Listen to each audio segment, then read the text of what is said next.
It's easy to think that we always just want to make more money. But if we get really honest, the truth is, what is something as an entrepreneur that most of us would value so much more than just scaling our business?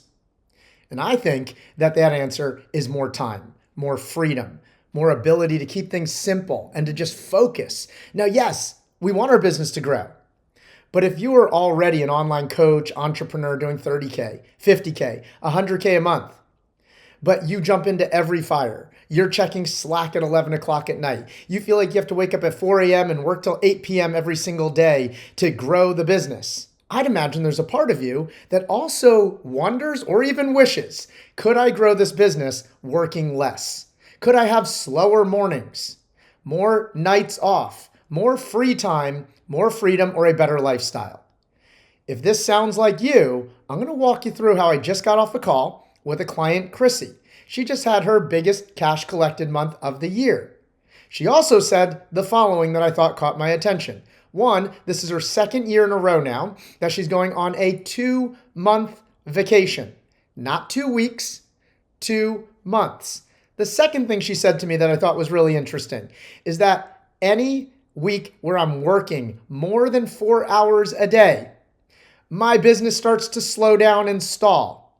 She said, when I work the perfect schedule from 10 a.m. to 2 p.m. every day, I have slow mornings and surf every morning. I shut everything down by 2 p.m. That's when my business grows the most. And no, she doesn't have millions of followers just making the business really easy. In fact, just about 2 years ago when she first reached out to start working with us, she saw her business declining and she was about to shut it all down because she was like, my team's making more money than even I am at this point, and the business is scaling downwards in the wrong direction. I might as well shut it all down.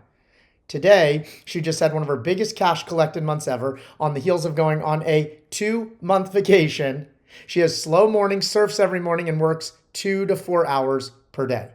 I'm going to break down in this video exactly how she did that. And so if you're an online coach, really ready to step into your leadership, you care, yes, about making more money, but you also care about your lifestyle, then this is not a training on just hypothetically how to buy back your time or how to work a little less or to promise you that you can have freedom.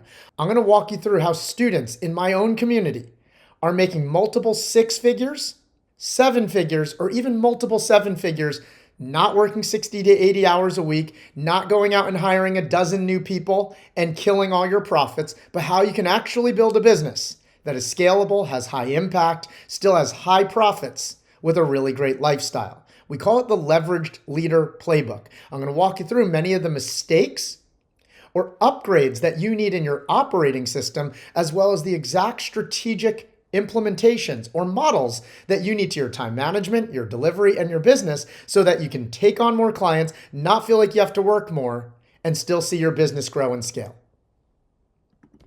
And lastly, if you are new here, my name is Mike. I'm the CEO of Champion Development.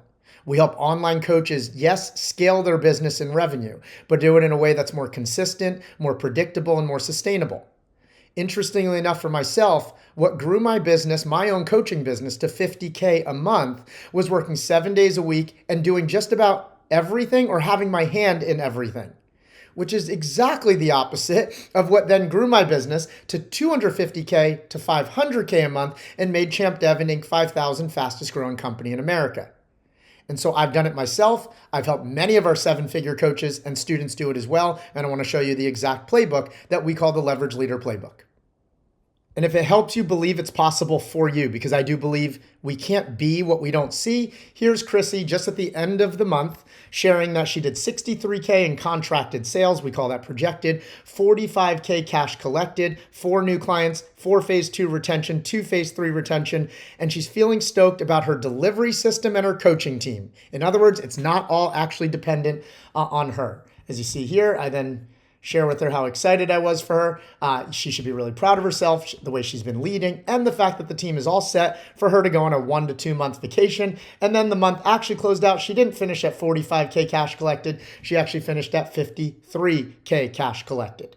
So if you want to build a $500,000 to $1 million, if not even multi-million-dollar business, working less, profiting more, and having a great lifestyle, let's dive in. Okay, before we walk through exactly how to do this, let's walk through the biggest mistakes that you want to avoid. You can call these gaps, pitfalls, mistakes, whatever you want to call it. But when Chrissy first reached out to start working with us inside our seven-figure CEO community a couple of years back, one of the things that we noticed was that she had undefined roles. There's a great quote in business, a great quote in life that says, how do you know you're winning if you don't have winning clearly defined? If you think of great sports teams, great coaches, there's oftentimes a very popular phrase used amongst coaches, I think popularized by Bill Belichick and the Patriots, and that was, do your job.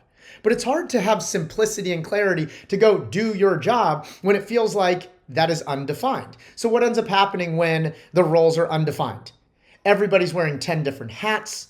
Worse, you might experience this. It feels like nothing moves in the business unless you move it. There's a lot of busy work, but not business being generated. And it doesn't feel like you have a driver in the organization. Like you literally have to drive and muscle and push everything in the organization. So you have key man risk. The second you're not pushing everything, the second you step away, it feels like everything comes to a screeching halt. Everything slows down, or worse, you fear ever even stepping away because you feel like it'll never keep growing or it'll fall apart when you do step away. I know I've experienced that before. I'm curious if you're watching this, if you have experienced that yourself as well. Oftentimes when your business is structured this way, you have people that complete tasks. They don't own projects and outcomes. And so if that's a mistake you're running into, that's the first place you want to start. You want to get into the practice of delegating outcomes and hiring people that can actually create those outcomes, not just delegating tasks. And you want people in your organization that don't just know how to do things, they know how to make decisions. And so a lot of times I want to start training the leaders in my organization how I think, not just what I do. But that's the big mistake I see a lot of people making when they have team members. They're training them on what to do. They're not training them how to think. And therefore the person, the leader on the team, doesn't know how to make decisions. And so you're never actually outsourcing a part of the business. You're outsourcing busy work, don't get me wrong, but every decision feels like it has to come back to you for approval.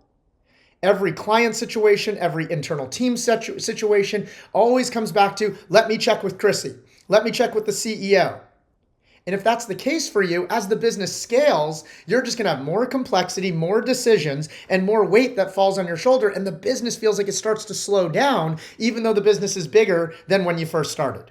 And so the first big mistake or the gap stopping you from having a business that can grow without you, but also a business where you can have freedom and lifestyle is undefined roles for outcomes and decision making. The second gap that I see coaches who have a great business but don't feel like they have a lot of freedom or they don't have a predictable, sustainable business, is they have leaky money models or a leaky money model. You know you have this if your business feels great when sales are great, and it feels slow or down when front-end sales are slow. In other words, you have a business that feels like a revenue revolving door. Just as clients come in, they go out. You feel like you have a revenue roller coaster. When things are up, they're up. When they're down, they're down. And this is great when first starting to grow your business. Yes, you need to go market and know how to get sales to the tune of 30K, 50K, 100K a month plus. And then that very business model starts to become your cage or your trap because the business feels volatile, it feels unsustainable, and it feels like the business is always reliant on new sales, new cash. And so therefore, you start to become like this dancing bear. When I post content and do DMs, we have enough cash to cover payroll and live my lifestyle. When I keep dumping more cash into ads, we get leads. But if I were to slow ads down, or if I were to stop posting content, or not market for a month, or step away for a whole month, oh my gosh, how would we cover payroll? How would we cover our bills? Would my lifestyle be covered? And that type of business isn't really a business. You don't have a machine or a system. You have a high-paying job. And you didn't get into this, my guess, just to have a high-paying job. You put all this effort to learn how to build a business so you can actually have a system, a machine, an organization. And so it's time for you to start thinking and acting like an actual CEO who builds an organization, and therefore learning how to make sure you're actually doing so.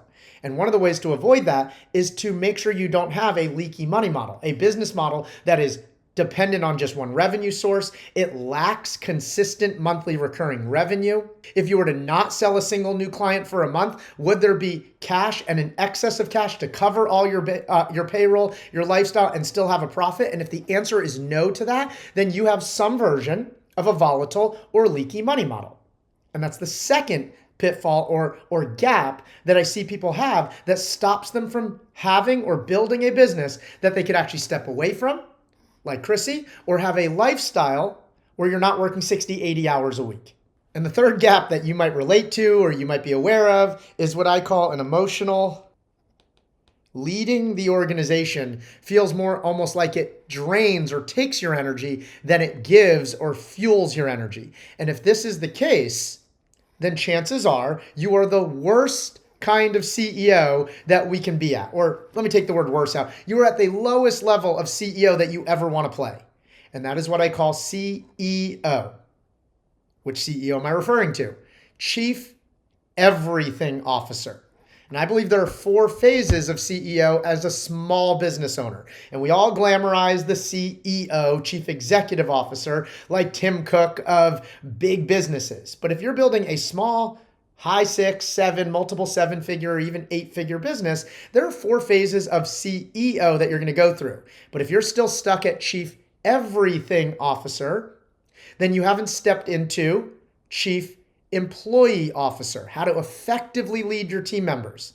Then number 3 is Chief Energy Officer. Are you bringing the right culture and energy? Is the business giving you energy so that you can grow into the 4th level of CEO, and that is Chief Executive Officer.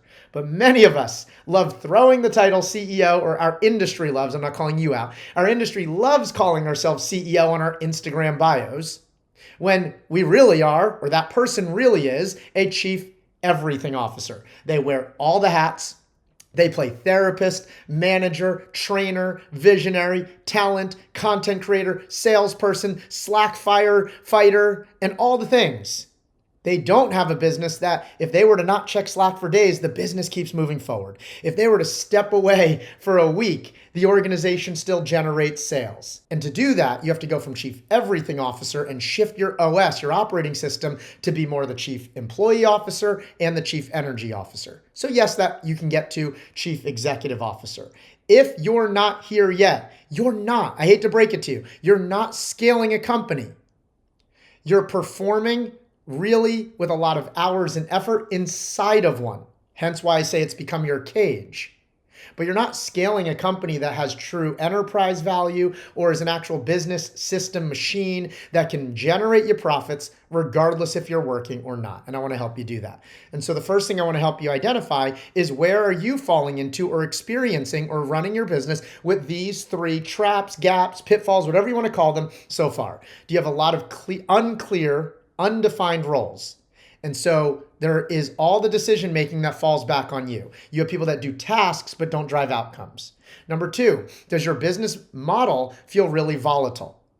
When it's great, but when it's down, and it makes it feel really scary, like you can never step away. And number 3 is how you're leading your organization right now feel like a drain versus something that actually pours in energy. Chances are that means you're lacking systems, you're lacking the operating system to lead your business in that way. And I want to help you see how Chrissy and many of our other students make high 6 to 7 and multiple 7 figures.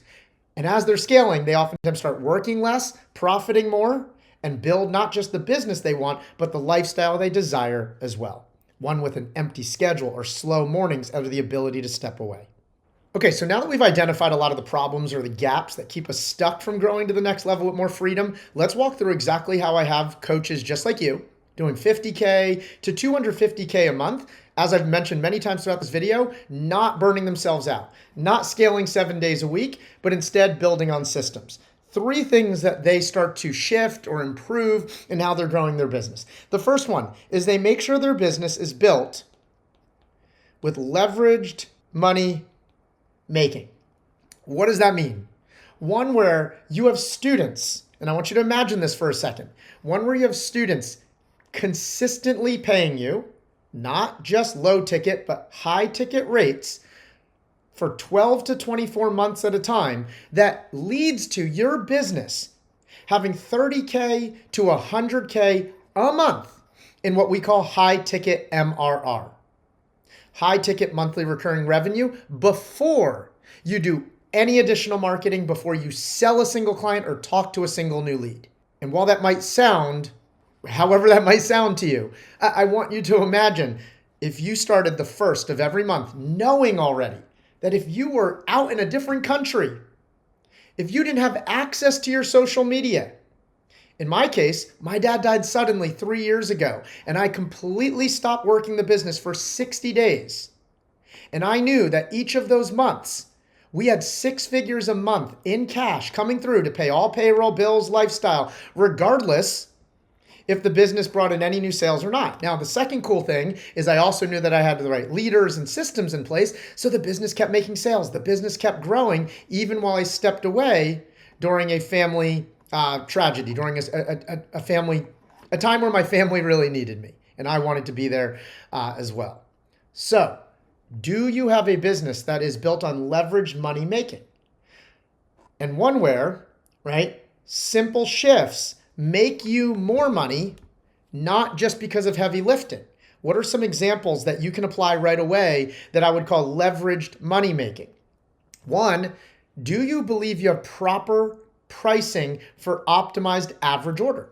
Because think about it. 10 sales at, let's just use simple math, at $3K per program is $30,000 a month. 10 sales, and I use the same exact number of sales because a lot of times people think if you raise prices, you'll lose closing ratio. But if you do it the right way, when you raise prices, your closing ratio stays the same. So what if you had the right upsell offers and the right pricing offers where you still had 10 sales every month for just round easy math, and the average order was 5K per program? Boom. You just went from 30K average to 50K. And I don't say boom to make it sound oversimplified, but I also have many business owners that the first thing we work on is optimizing their prices, and literally adds 30%, 50%, or sometimes even 100%, doubling their average monthly revenue. So that is a simple way to have leverage money making, not money making that's reliant on force and just hard work. Do you have maximized sales processes? I think of students that have come in, they think they're pretty good at sales, right? This has been working. Your sales process works because you're getting clients. That's why you're at 50K, 80K, 100K a month.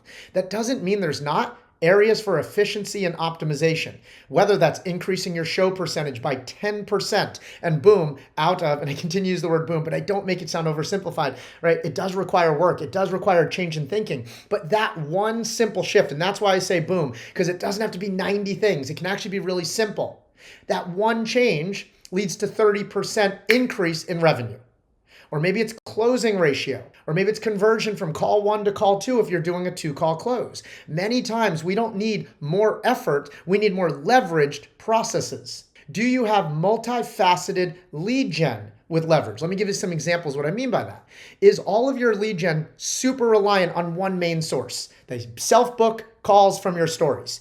Cool, that's the majority of your lead gen. Keep doing that. But do you make sure that every month there are multiple channels that you could be generating leads from, so when one is down, the other is up, right? You still have some stability to your lead gen. I see some people that get such good opt-ins from self-book calls, they don't even bother with DM setting. Or some people are so reliant on DM setting, they don't effectively understand how to have self-book calls. Or they're so good with social media, they don't touch email, so on and so forth. But what if you had 3 to 5 proven and tested lead gen processes that this way, when one is up, one is down, and when all of them are up, you have best months ever? For organic content creation, we have many 100K to 200K a month online coaches, purely organic. And I point that out because then it's really profitable. And yet they create all their content in 5 hours or less per week. I know that might sound crazy, right? They're doing $1 million a year with 5 hours or less of content creation per week. They must have millions and millions of followers. Some have 6-figure followers, some don't, and still are making that kind of money because they understand working smarter, not just harder. Let's break down what I mean by leveraged lead gen. Let me give you some simple tricks of the trade, so to speak, of how some of these 7-figure coaches like Jen or Joey or April or Robin or Chrissy are making high 6 or 7 figures, not spending days and days and days on content. The first thing is the best organic lead gen creators understand that it's not actually about content creation. It's actually about market research. And so the first of 4 R's to a leveraged content creation process is understanding market research, understanding your pillars, what to look for, and how to research your best content and what the algorithm actually wants right now so you have clarity on what to create. Without this, most people are creating a lot of quantity, throwing things at the wall, hoping it works. We call that posting and praying. Yes, quantity is important to some extent, but if I'm going to put out a lot of quantity, I want to make sure that there's quality behind it that has been tested and proven, and that's called market research. Then from there, now that you've done the market research, the second R is, do you know how to recreate? Either recreate what's working out there in the algorithm right now, but then make it yourself with a level of authenticity, or do you know how to recreate what you already have seen work? I know this might sound crazy, but we have a 7-figure coach in our community. Every 90 days, she studies what her best performing videos were from the 90 days before. She will then recreate the same exact video with maybe just a different outfit, a different background, or just make it a little bit better. When I say recreate, she will play the original video on like her laptop or iPad over here, and she'll listen to the first 2 lines. Let's say the first 2 lines are, did you know that you can lose 10 pounds with a blah, blah, blah, blah, blah. She will then turn to her phone with her ring light or wherever she's creating, and she will word for word say the same phrase back. And then she will play the next line, read the next line. She'll play the next line, read the next line. So when I say recreate, she's not just downloading the original video and posting it again, because we are of the belief that the different platforms, Facebook, Instagram, etc., they know when it's the same exact video. But when it's a brand new created video, different background, new video made right now, different outfit, but the hook has already worked. The topic has already proven to work. And then maybe change the caption or update, right? You're not having to make brand new content all the time. So then do you have a recreation process? Then do you have a recycle process? So maybe you have a winning piece of content that was a carousel. Do you take that, put it into ChatGPT, have it scripted as a talking head video? Maybe you have a talking head video that has outperformed most of your content. You got more applications, more likes, more comments, more views, whatever it is that you're measuring for from that. Do you then take that and recycle it into a carousel? Recycle it into a B-roll? You've already found that that hook, that topic, that angle works with your audience. Why go try and create something brand new? Use it again and make it better. And some people go, but then that feels so boring. No, that's how you build a brand. If you think about the best brands in the world, they repeat the same message that has already proven to work over and over and over again. Geico, for decades now, has been telling us what? You can save 15% on your car insurance. Nike has been telling us, just do it. They don't go, ooh, that ad worked really well. Like the first time Geico maybe used the gecko, then they go, wow, that ad worked better than everyone else. Let's go do something new tomorrow. No, they're like, let's do it again, but maybe in just a different style. And now the gecko's driving a car, and now the gecko's on vacation, and now the gecko, right? But the message is the same. So you're recycling what's already working.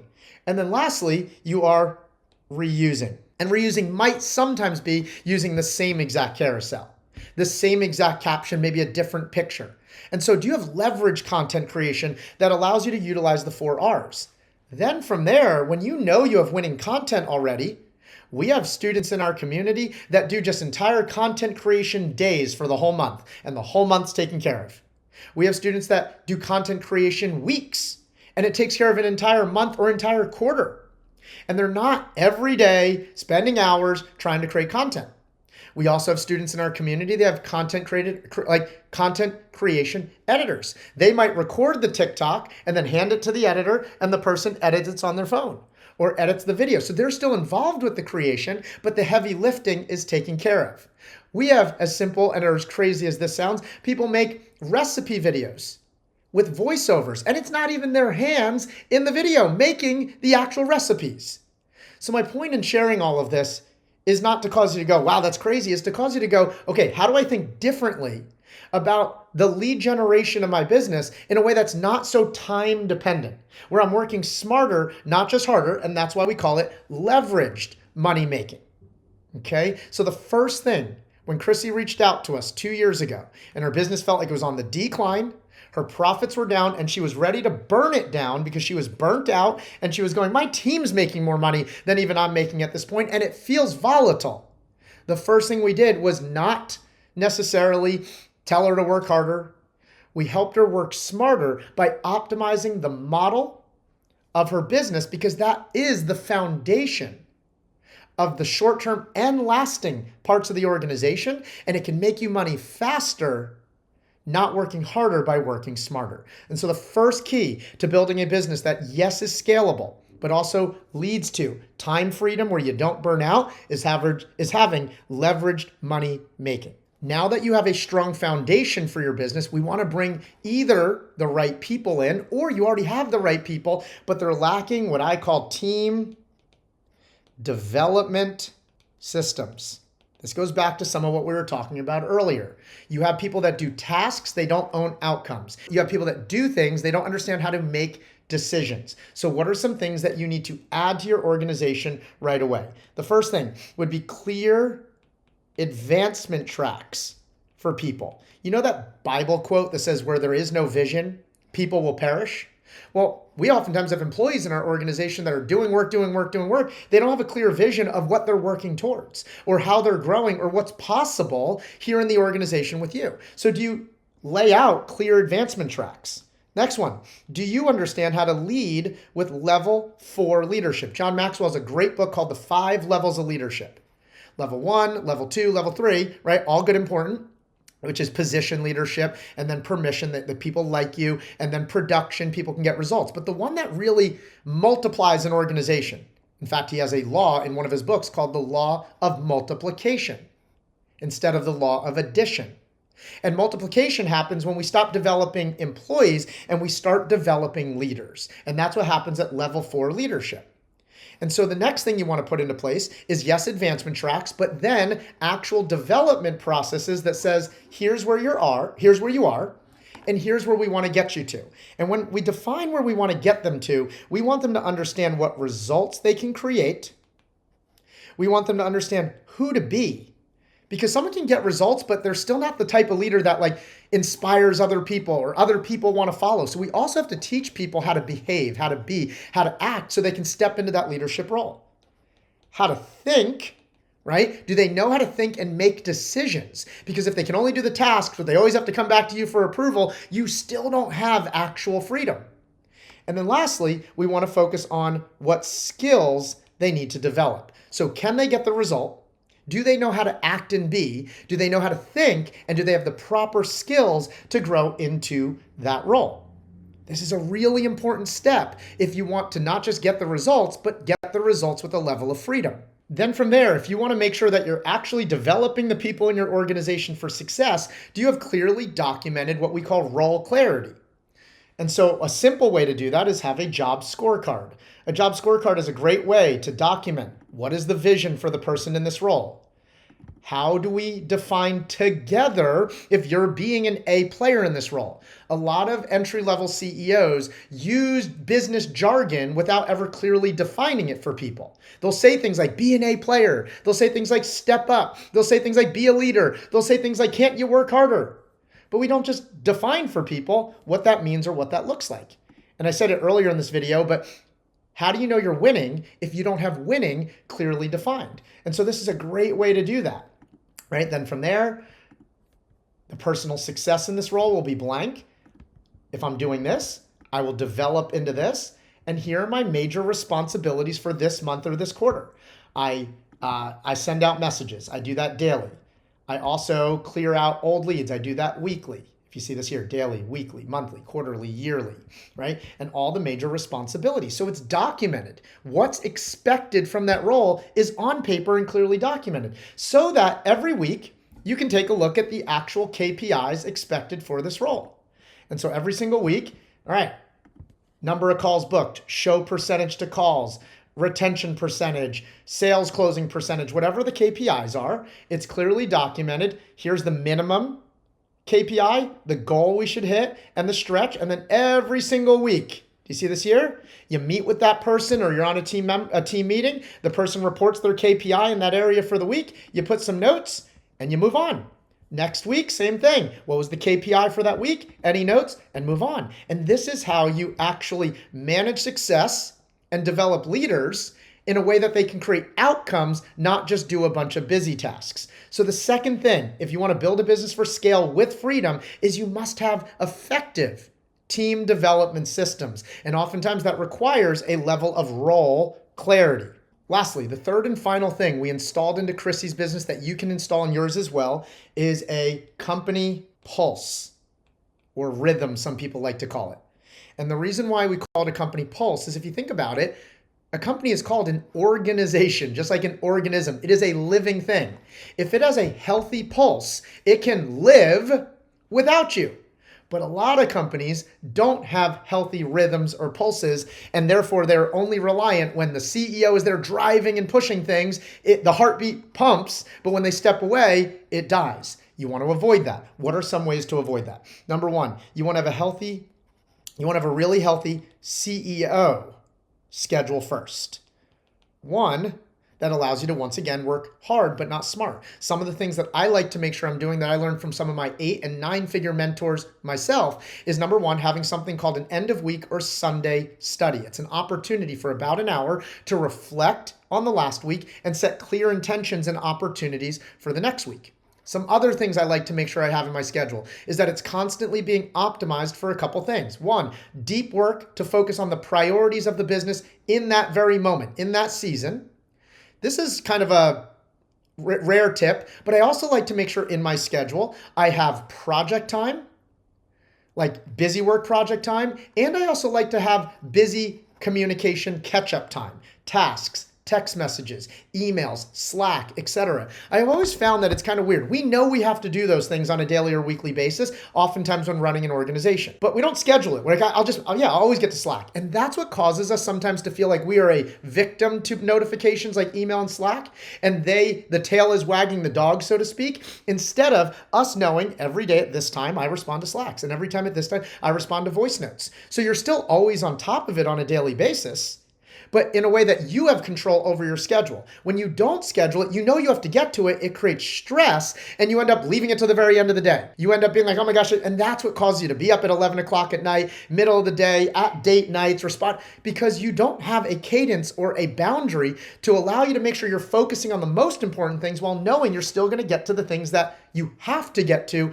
in the business. The other reason why I like to have just like open, flexible time, at least 10 to 20% of the week, to work on other little things. Without that, the weekend ends up becoming like your dumpster or your parking lot for like, oh, I didn't get to this yet, so I guess I'll do it on Saturday. Work weekends if you want or don't want, but I never want to work weekends out of like, I have to. I never want to work weekends because like, oh my gosh, I didn't have time during the week. And a lot of times that happens because of a inability or a lack of how we're managing our schedule throughout the actual week. So you want to have a really effective CEO schedule. Another thing you want to have is a really good meeting cadence. A lot of companies have too many meetings or ineffective meetings, and some have too few meetings. So I want to make sure I have a really healthy meeting cadence. One, that they are routinely at the same time. They have a clearly defined intention or outcome. There's a pre-prepared agenda so people don't ever feel like we're showing up to that meeting going, what does the CEO have to talk to or talk about today? But this also allows, when you're not around, those same meetings get run with the same intention, the same culture, the same energy, and the same effectiveness even when you're not around. And so that's why the way you lead your business when you're around is really important, so the company knows how to pulse and operate when you're not around. And I see a lot of people run ineffective meetings, so when they step away, the business slows down as well. I'm a huge fan of daily huddles. When I first heard this idea from the book Scaling Up, I was like, the last thing I want is a daily meeting. But then I understood the intention of a daily huddle, which is only 15 minutes. And we started de-hassling problems, addressing things faster. I really believe my Slack, like my need to be in Slack and email, went down by 30 to 50%. We were making decisions faster. And every day at the same time, the team gets together. You address what's up for today. You share KPIs, so there's a pulse on KPIs and results every day, and then you address stuck points. What's stopping me from moving forward on any big rocks today? 15 minutes, boom, the meeting starts, the meeting ends, we move back, and we get right back to it. That 15 minutes every day, call it 4 times a week, an hour, has bought me hours back of busy tasks, text messaging back and forth, right? In Slack, quick voice notes, quick phone calls, is eliminated all of that by 15 minutes a day. So daily huddles have been really, really big. Then, do we understand where company SOPs live. So when somebody asks, where do I do this? How do I do this? Look at the SOP, look at the system, okay? And that gives the company a better pulse, because it's like, this is how we do things. So do you have clear SOPs instead of just, hey, can you send me the link? Can you walk me through how to do that? Do you have documented with Loom videos, documents, etc., on how to do the everyday things within the organization? And then lastly, does the company have a healthy culture for conflict, decisions, and communication? I love Patrick Lencioni's book, The 5 Dysfunctions of a Team. And for a company to have a healthy pulse, you need to avoid these dysfunctions. And those dysfunctions are built on lack of trust, inability to have conflict, a lack of attention to detail. And a lot of these dysfunctions go away when you apply and implement a lot of the things that we talked about in this video, where you're helping people know how to make decisions. You have a healthy culture. You're not just delegating tasks, you're delegating outcomes, right? And so the last thing I like to make sure that a healthy company that can run with or without me is built on is a really strong and healthy culture. And so as you've watched this video, if your goal is not to just scale revenue, but to scale revenue without burnout, without sacrifice that you don't actually want to make, then stop just leading a job and start building an actual organization. Avoid, in summary from the training or the video that we had here today, avoid having undefined roles, avoid having leaky money models, avoid emotional leadership drain, and do that by having a business model that is leveraged, by having ownership systems and team development systems for your organization and the people on your team, and have a healthy company culture. Any resources that I shared here, I'll make sure me and my team put them in the description of the notes below. If you want to ever chat or have like an audit, an assessment of your organization where you can identify the leaky buckets of where you're growing your business for revenue, but not for freedom, there'll also be a link below where you can schedule a call with me or my team, and we'd love to take a look at how we can help you grow your business. You do have to be at 20 to 50K a month minimum. If you're below that, there's tons of free resources on my social media, here on YouTube, that we hope helps guide you on how to think about growing your business.